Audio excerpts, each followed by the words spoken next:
joie des joueurs de l'équipe de France qui valident leur ticket pour les demi-finales de cette UEFA Euro 2024.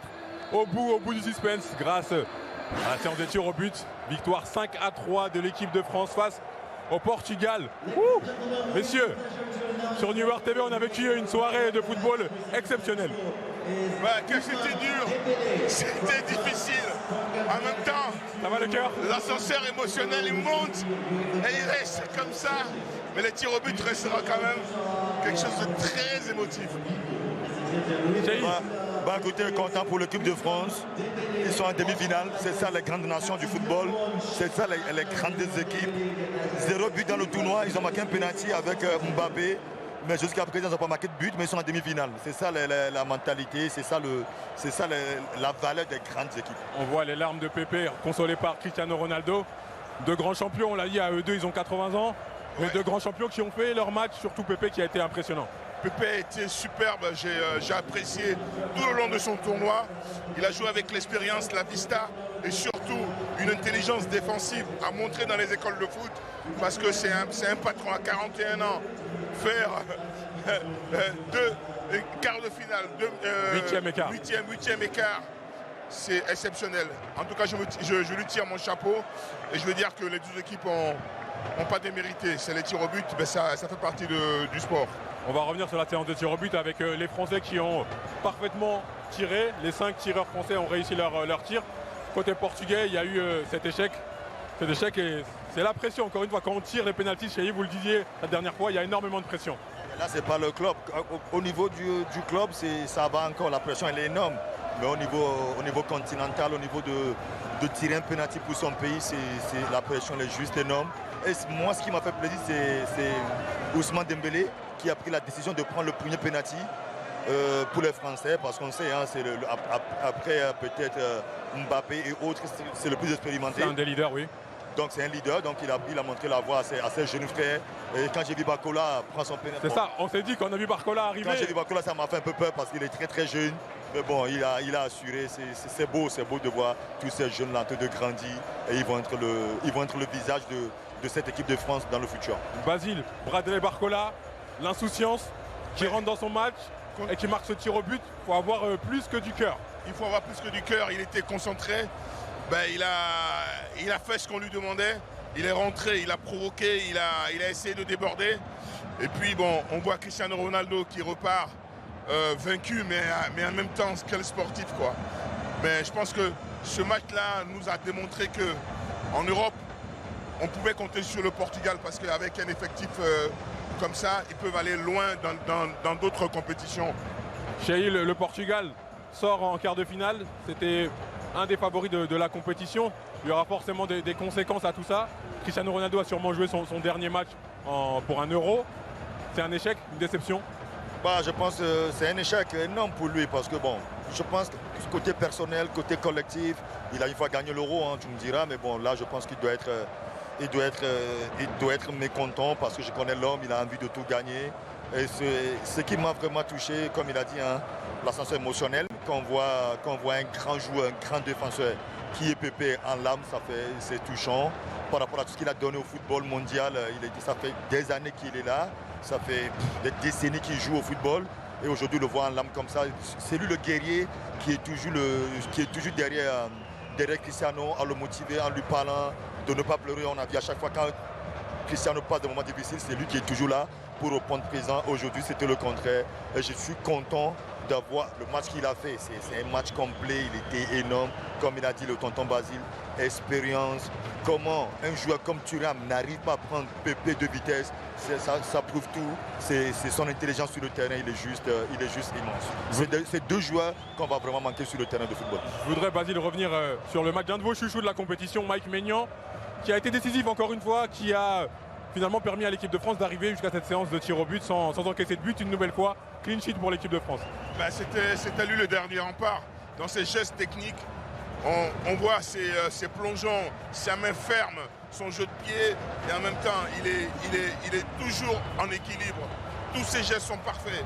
Je disais tout à l'heure qu'il faisait partie des grands gardiens de l'équipe de France, et là, il a prouvé encore une fois dans sa capacité à se concentrer pendant 120 minutes. Même on avait vu tous les joueurs fatigués sauf Mac Maignan. Et là, il nous a démontré une fois qu'il est vraiment le dernier rempart de l'équipe de France. Il fera partie des meilleurs joueurs de ce tournoi. Mac Maignan, il n'a pas été décisif, mais il est parti du bon côté souvent, notamment sur le pénalty de Cristiano Ronaldo. Quand on est dans le but, l'idéal c'est d'empêcher l'attaquant de marquer le but. Donc ce qu'il a fait, je pense, c'est énorme. Je pense que si le poteau était vide, tout le monde marquerait. Donc il était là, il a empêché Félix Joao de bien cadrer son pénalty, ça a touché le poteau. Et on ne le veuille pas, il a été décisif parce qu'il en a fait plein d'arrêts durant ce match. Sur la physionomie du match, elle est méritée cette victoire, cette qualification de l'équipe de France? Non, du tout. C'est pas mérité? Non, Basile Basile n'est pas d'accord. Non, c'est pas que je suis pas d'accord. Mais je veux dire que footballistiquement, les Portugais, ils avaient techniquement, ils étaient meilleurs. Ils ont conservé le ballon, ils avaient plus d'action que les Français. Bon, après un match, ça se joue sur les détails. Et le fait d'aller au penalty, ça joue aussi. Voilà. On va voir nos commentateurs, Christian Jean-Pierre et Patrick Bauma. Messieurs, est-ce que l'équipe de France peut rêver d'un titre continental le 14 juillet en continuant à jouer comme ça, sans marquer de but? Ouh là là, on n'en est pas encore là. On n'en est pas encore là. Ça là, avant la finale, il y aura une demi-finale. Moi, je voudrais rebondir sur ce qu'a dit Cheilly et ce qu'a dit Basile sur Mike Maignan.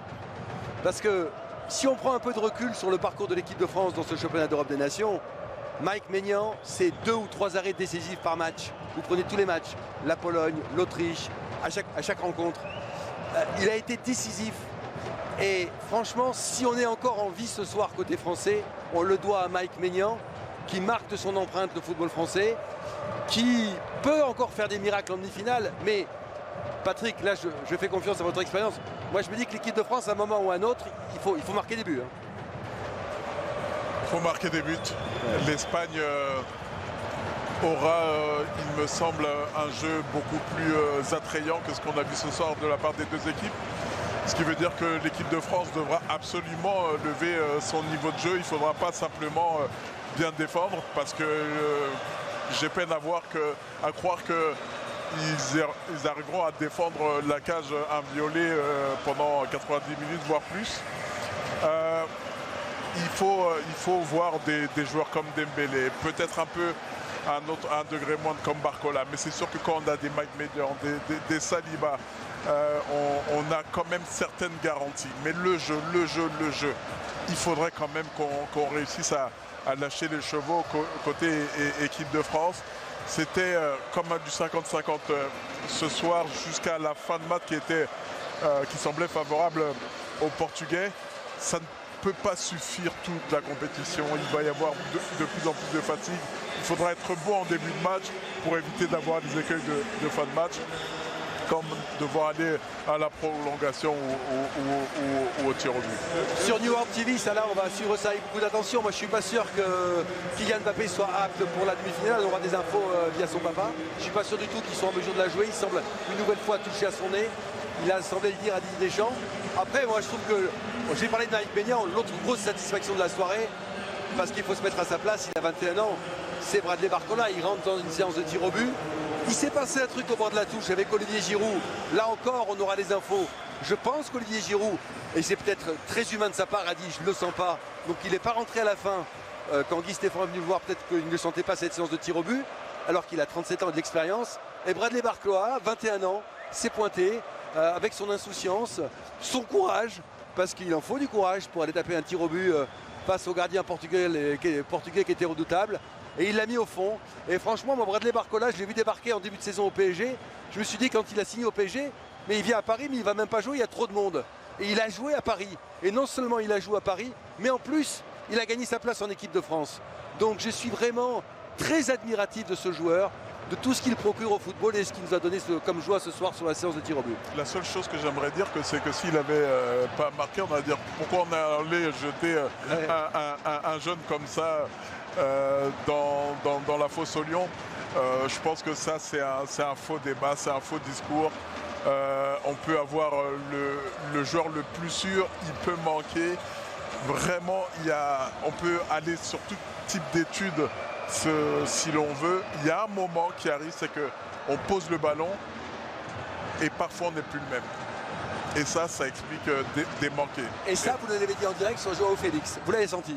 Je l'ai senti sur Joao Félix.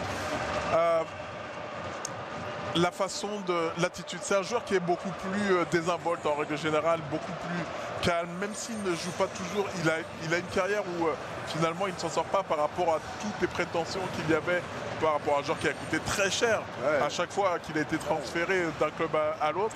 Et là, je l'ai vu, il n'avait pas la tranquillité que je lui connais. Pour avoir suivi beaucoup de temps ce joueur. Maintenant, j'aurais pu me tromper, mais j'ai vraiment senti. Voilà, c'est une série qui est toujours très compliquée. Bon, en tout cas, on sera ravis de vous retrouver à Munich mardi prochain. On ne va pas bouder notre plaisir.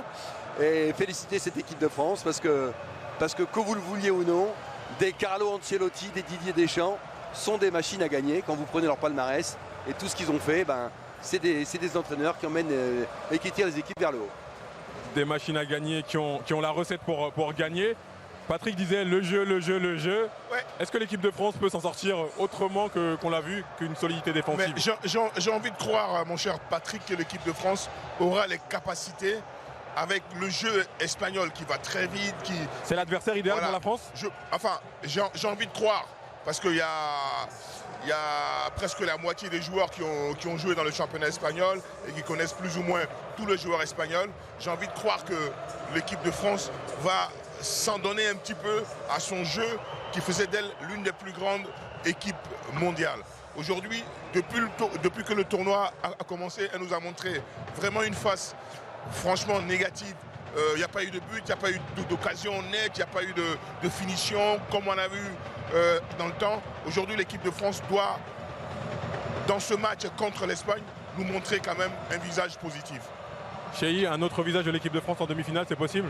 Ça fait longtemps qu'on attend ça. Je pense que l'équipe de France maintenant, c'est une équipe qui refuse complètement le jeu. On a vu ça à la Coupe du Monde 2022 au Qatar. Moi, j'ai regardé contre le Maroc et j'ai vu, pour une fois, l'équipe de France laisser le ballon à un adversaire qui est faible par rapport à l'équipe de France. On a encore vu ce soir.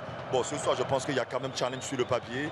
Mais laisser le ballon pendant 90 minutes ou 120 minutes à ton adversaire, je pense que si vous faites ça contre l'Espagne, ça peut être dur, ça peut être très compliqué. Contre Tiki Taka, c'est sûr, vous allez rentrer à la maison. Vous allez laisser des plumes. Il y a une ambiance exceptionnelle avec les supporters français qui fêtent bien entendu la qualification des Bleus pour la demi-finale. Messieurs, on va écouter un des protagonistes de cette qualification de l'équipe de France, le gardien Mike Maignan. Franchement, je suis heureux pour tout le monde parce que ce soir c'était un match pas facile. C'était une grosse nation en face. On savait que ça allait être un match compliqué. Nous, on a été solides défensivement, on les a mis en difficulté aussi. Et on a été jusqu'au bout avec la mentalité, avec la mentale. Et c'est ce qui a fait la différence. Et arrivé au tir au but, on n'a pas tremblé. Et ça a fait la différence avec eux. La mentalité, c'est ce qui a fait la différence. Ce sont les mots de Mike Maignan. Il y a un état d'esprit. L'équipe de France n'a peut-être pas le jeu le plus sexy, mais il y a une mentalité qui est irréprochable pour ces joueurs de l'équipe de France. Oui, ça se voit dans les gestes. Par exemple, Camavinga, quand il va défendre sur une action en deuxième mi-temps où il tacle, il n'a pas l'habitude de faire ça, mais il tacle. À la sortie, tous les défenseurs viennent sur lui. Il y a un état d'esprit défensif qui est important dans un tournoi. À partir du moment où chacun s'encourage, on est là et qu'on a un gardien. Une solidarité entre les joueurs. Une vraie solidarité entre les joueurs. Ça, c'est la qualité première de leur coach, Didier Deschamps. J'ai eu la chance de jouer avec lui. Au fait, quand tu as la chance de travailler avec M. Deschamps, on ne le veut pas, toute l'équipe devient une famille. C'est vrai qu'au par moment on se prend la tête entre nous, il y a toujours des bagarres dans le vestiaire, il y a toujours des disputes, mais quand on rentre sur le terrain, on respecte tous les consignes, on sait tous les raisons pour lesquelles on est sur le terrain, on défend et on joue l'un pour l'autre. Et c'est ce que l'équipe de France a montré ce soir, malgré que l'équipe de France a laissé le jeu aux Portugais, mais ils étaient là en place, ils défendaient jusqu'au bout. L'homme du match selon vous? Moi je veux dire Mike Maignan. Mike Maignan, d'autant plus que offensivement ça n'a pas été costaud. Défensivement ils n'ont pas eu grand chose à faire, mais lui il était présent, il a répondu présent. J'ai envie de dire mauvaise réponse. L'homme du match c'est un entrant, Ousmane Dembélé, qui a été virevoltant sur son côté droit et qui a marqué le premier tir au but pour l'équipe de France. On va l'entendre, le numéro 11 de l'équipe de France. Ousmane, bonsoir, bravo pour votre trophée de joueur du match, bravo pour cette qualification, une qualification acquise vraiment au bout du suspense. Comment vous vous sentez? C'est ça, au bout du suspense, voilà, on est tous heureux de cette victoire et aussi au tir au but. Voilà, le Portugal c'est une équipe très relevée, difficile à manier. Voilà, je pense que ça a été un bon match des deux équipes. Voilà, ça a été une bataille et voilà, je pense qu'on mérite aussi cette victoire sur les pénaltys. Et l'équipe de France en demi-finale rencontrera l'Espagne qui est venue au bout du suspense à l'issue des prolongations de l'Allemagne. L'Espagne qui sort le pays hôte. Un match qui avait très bien démarré pour les Espagnols avec Lamine Yamal qui offre une passe décisive à Olmo qui trompe le gardien allemand Neuer. On voit encore une fois, on a parlé un geste, ça semble facile, Basile. Oui, ça semble facile, mais c'est le plus difficile. Parce que c'est entre 10 000 pieds et puis on arrive à mettre ce qu'il faut. Là, on voit l'égalisation allemande. Avec cette passe de Kimmich pour Florian Wirtz, une des révélations du Bayer Leverkusen, qui égalise. À ce moment-là, on se dit que psychologiquement, avec l'aide du public à Stuttgart, que l'Allemagne a un ascendant chez eux. On s'est dit que ça peut passer. Ouais, quand ils ont égalisé, on a vu une équipe allemande pousser. Ils ont tout donné sur le terrain. Mais malheureusement, je pense que la chance n'a pas été de leur côté. On a vu un deuxième but magnifique de la tête, comme je les aime. Franchement, il le place très très bien. On voit comment il écarte les gens pour pouvoir prendre de la puissance, de pouvoir donner la puissance et surtout direction au ballon. C'est très très beau. Vous y connaissez en tête magnifique de Merino, le joueur de la Real Sociedad. Hein. Ah oui, bien sûr. Il ne pouvait pas mieux la mettre. Ah non. En fait, on a eu deux temps dans ce match. C'est-à-dire, l'Espagne dominait complètement. Et à un moment donné, elle a arrêté de jouer. Elle a arrêté de jouer, elle a fait sortir tous ses meilleurs joueurs. C'est-à-dire que tous ceux qui provoquaient le plus sur les côtés, on les a sortis. Et après, elle a arrêté de jouer et les Allemands ont pris le dessus. Et à partir du moment où ils ont fait rentrer quelques remplaçants, ils ont donné le maximum et ils ont joué leur jeu, ce qui a fait qu'il y avait des décalages sur le côté et la super tête dont Cheikh est en train de parler. Et le coup de grâce, on va voir, messieurs, le tableau de ces matchs de l'UEFA Euro avec la première affiche, la première demi-finale qui va disputer entre l'Espagne et la France. Demain, on a deux très belles affiches. On a Angleterre-Suisse à 16h GMT et à 19h GMT, Pays-Bas-Turquie pour les deux derniers quarts de finale de cette UEFA Euro 2024. Vous avez un favori pour les quarts de finale de demain, messieurs? Angleterre-Suisse? Angleterre-Suisse, je dirais l'Angleterre. Angleterre? Ouais, moi je vois l'Angleterre sur sa lancée. Elle était très euphorique pendant son dernier match. Donc elle va encore nous montrer ses qualités. Et puis il y a Jude aussi. Jude Bellingham, un autre chouchou. Il a beaucoup de chouchous, Basile, dans cette Euro. Messieurs, c'est un des moments que vous préférez, le meilleur des réseaux sociaux. Ça s'appelle le Papato de l'Euro.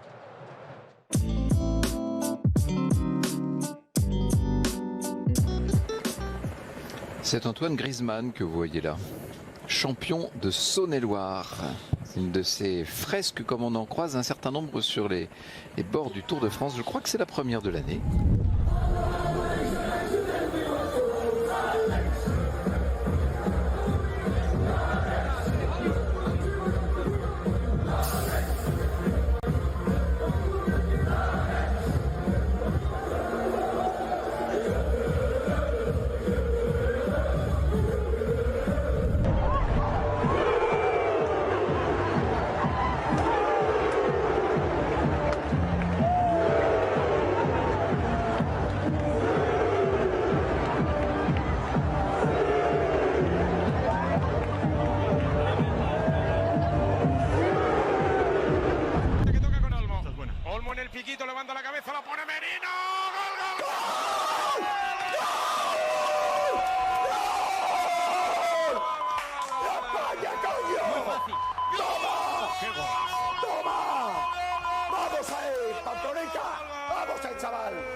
De l'Euro, il faut avoir le cœur bien accroché. Cheikh, Emmanuel Adebayor, merci beaucoup. Avec plaisir. Basile Boli, merci beaucoup. Merci. Demain, rendez-vous avec l'équipe de Tam Tam du côté de Berlin pour suivre les deux derniers quarts de finale. Un grand merci aux équipes de production, aux équipes de rédaction, aux équipes techniques qui font un travail incroyable ici. On a vécu une très belle rencontre, une très belle soirée de football sur les antennes de New York TV. Le football continue, vive le football sur New York TV. Vive le football. Prenez soin de vous, très belle soirée et à très bientôt sur New York TV. C'est vrai, I love this game. I love this game.